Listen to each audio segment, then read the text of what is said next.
Arriba l'hora de fer un bon unboxing. I és que m'ha arribat aquest paquetet a casa fa una estona i anem a obrir-lo. Crec que sé el que serà i... Aquí el tenim! És La República de la Felicitat d'Ito Ogawa. No sé si us sonarà, però aquest llibre ara mateix està en preventa. Surt a la venda el dimarts i em fa molta il·lusió llegir-lo perquè és del mateix autor de La papereria Etsubaki, que em va encantar. Si us fixeu, és un disseny molt similar. I acabo de donar-me d'una cosa. Clar, la protagonista és la Hatoko, a Kamakura, i fa d'escrivent.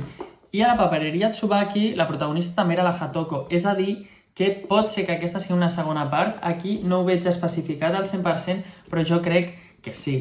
Així que moltíssimes ganes perquè em va encantar. I ens diu: la vida és plàcida a Kamakura. Amics i veïns s'acosten a la petita papereria de la Hatoko, el negoci familiar que va reprendre fa un temps i on continua fent d'escrivent. Té la recepta perfecta per trobar la felicitat. L'amor, el compartir, la família i el bon menjar són les claus.